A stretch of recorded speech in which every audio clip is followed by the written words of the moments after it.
Much like fist-fighting a panda, games are often about the twin disciplines of reactions and repetition, learning levels, practicing moves, and spotting weaknesses in your enemies.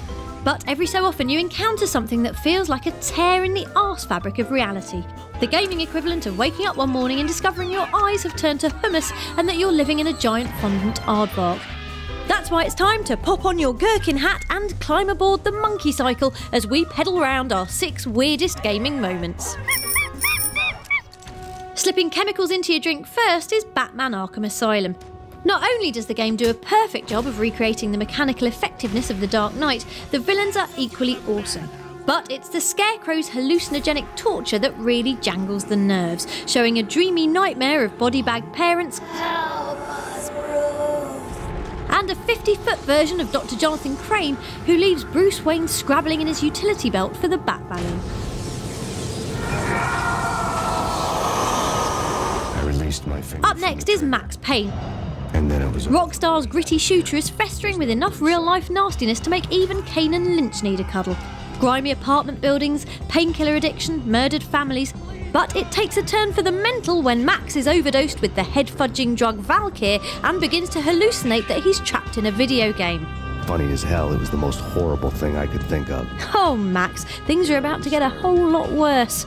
Cue a guilt-induced living nightmare where our tormented cop floats along a fleshy umbilical cord while his dead child screams in the background. Can we go back to the syringe-filled dumpster now, please? The Metal Gear Solid series manages to cram plenty of weird into its nuclear espionage conspiracy, but our favourite moment is at the end of the second game. Not only did Sons of Liberty ditch grizzled hero Snake in favour of milky new boy Raiden, the end made us doubt that we're actually still in this dimension. You end up in an underwater bum-themed AI called Arsenal Gear, travelling up the ascending colon with a naked cartwheeling crotch-grabbing Raiden. To make things worse, your faithful advisor, Colonel Campbell, goes cheese owl mad, ordering you to turn off the console. Hey, self-awareness seems to be a running madcap theme here, and saying things like this. I hear it's amazing when the famous purple stuffed worm in Flapjaw Space with the tuning fork does a raw blink on Harry Carey Rock. I need scissors. 61. Yeah, we'll just turn off the codec now, Colonel. Take care.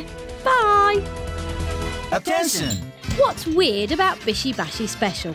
How about dustbin sneaking escape games, fruit conjuring magic monkeys, pie throwing wedding congregations, teapot pong, perm growing, uncle launching, bean eating, piano plonking insanity? So in short, abso-bloody-lutely everything.